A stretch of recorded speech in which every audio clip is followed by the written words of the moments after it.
আসসালামু আলাইকুম সুপ্রিয় দর্শক মণ্ডলী, এগ্রিকালচার রিসার্চের পক্ষ থেকে আপনাদের আবারও স্বাগতম। আমন ধানের 25 থেকে 30 দিন বয়স এটি কোনো সাধারণ সময় নয়। এটি হচ্ছে আমন ধানের মূল টার্নিং পয়েন্ট বা উপযুক্ত একটি সময়। এই সময়টি আপনার ভাগ্য নির্ধারণ করবে আমন ধানের। এটি কি সোনালি থরে ফেঁপে উঠবে, নাকি এক ধাক্কায় আপনার কষ্ট বিফলে গিয়ে 30 থেকে 40% ফলন কমে আসবে। এই কথাটি বলার কারণ, এই 25 থেকে 30 দিন সময়ে অর্থাৎ অধিকাংশ কৃষকই ভুল করে থাকে। সারের ভুল প্রয়োগ, আগাছার অবহেলা কিংবা পরিচর্যা সঠিক মতো না হওয়ার কারণে এক ধাক্কায় 25 থেকে 30% ফলন কমে আসে। এই বিষয় নিয়ে কোনো চিন্তার কারণ নেই। এখন আমরা বৈজ্ঞানিক প্রক্রিয়া এবং আমাদের নিজস্ব পরিচর্যা আপনাদের সাথে তুলে ধরব। কিভাবে আপনারা এই সময়টি পরিচর্যা করবেন, যেটির ফলে আপনারা ফলন 25 থেকে 30 গুণ বৃদ্ধি করতে পারেন। এজন্য 25 থেকে 30 দিন বয়সে আমরা সঠিক নিয়মে আগাছা দমন ও সঠিকভাবে সার প্রয়োগ ও পোকামাকড় দমন করে আমন ধানের বাম্পার ফলন কিভাবে পাওয়া যায় সেই বিষয় নিয়ে আজকে বিস্তারিত আলোচনা করব ইনশাআল্লাহ। আমন ধানের এই 25 থেকে 30 দিন বয়সে ধানের মধ্যে কি কি পরিবর্তন ঘটে সেটা জেনে নিই আগে। বৈজ্ঞানিক ভাষায় এই 25 থেকে 30 দিনের মধ্যে যে পরিবর্তন ঘটে তাকে বলা হয় টিলারিং টস। এটা সহজ ভাষায় বলতে গেলে ধানের পাশকাঠি বৃদ্ধি বা কুশি গজানোর স্বর্ণযুগ বলা চলে।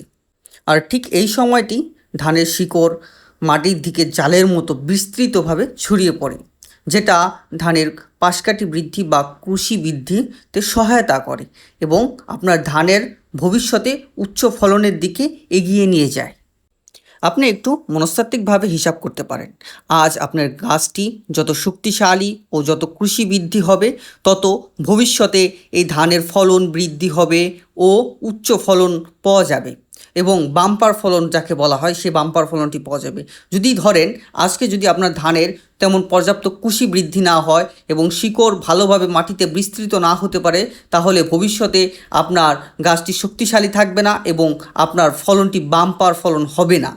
আর সহজ ভাষায় বলতে গেলে আর এই 25 থেকে 30 দিন সময় হচ্ছে এই ধানের সেরা যত্ন নিয়ে ধানের কুশি বৃদ্ধি ও শিকড় মজবুত, শিকড় বিস্তৃতি করার জন্য একটি উপযুক্ত সময়।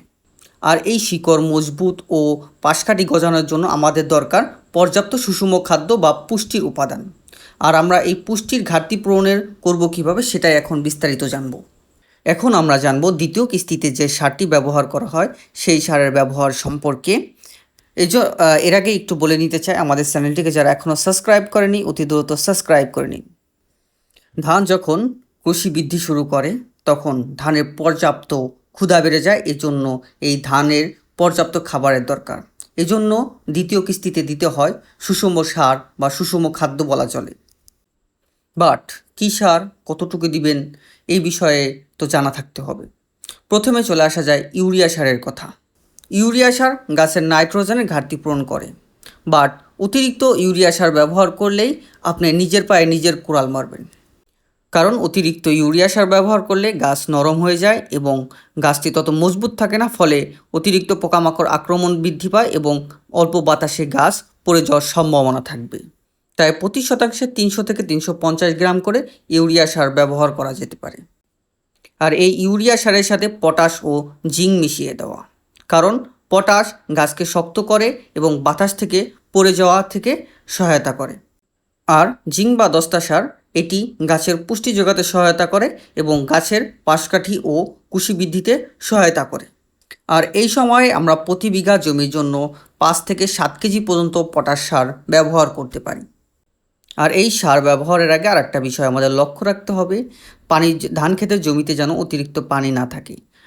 ও স্বেচ্ছাতে পানি থাকলে এই সারটি পানির সাথে মিশিয়ে গাছের শিকড়ে পৌঁছাতে খুব দ্রুত সহায়তা করবে। এজন্য আমরা অল্প পানি বা স্বেচ্ছাতা পানির মধ্যে এই সার ব্যবহার করব। সার তো ব্যবহার করলেন, এই সার কি আপনার গাছে পর্যাপ্ত পরিমাণে শোষণ করতে পারছে, নাকি ধান ক্ষেতের আগাছা এই সারগুলো শুষে নিচ্ছে? এজন্য আমরা চলে আসি প্রথমে আগাছা দমন ব্যবস্থায়। আমরা সাধারণভাবে আপনারা হাত দিয়ে নিড়ানি করতে পারেন। এছাড়া বিভিন্ন ধরনের কীটনাশক রয়েছে, সেভাবে কীটনাশক দিয়েও দমন করতে পারেন। মূলত হাত দিয়ে নিড়ানি করাই সবথেকে ভালো, কারণ এই সময়ে ধানের যে গোড়ার মাটিগুলো নিড়ানি করার ফলে এই ধানের মাটিগুলো একটু আগলা হয় এবং মাটির ভিতরকার গ্যাসটি বেরিয়ে যায়, যা উদ্ভিদকে বেড়ে উঠতে আরও সহায়তা করে।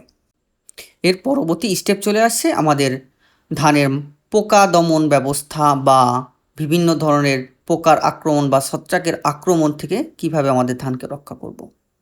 এই ধানের 25 থেকে 30 দিন বয়সে ধানে সাধারণত মাজরে পোকায় আক্রমণটি বেশি করে থাকে। আর এই মাজরে পোকাটি প্রথমে বিভিন্ন ধরনের পোকায় ডিম পাড়ে এবং এরপরে এর গোড়া দিয়ে ছিদ্র করে এর মাঝের সম্পূর্ণ রস চুষে নেয় এবং ধানের মাঝ মারা যায়। এটাকে বলা হয় মূলত মাজরে পোকা। আর এই মাজরে পোকা যদি দমন করতে না পারেন তাহলে আপনার ধানের অধিকাংশই ক্ষতিগ্রস্তের মধ্যে পড়বেন এবং আপনার ফলন খুবই খারাপ হবে।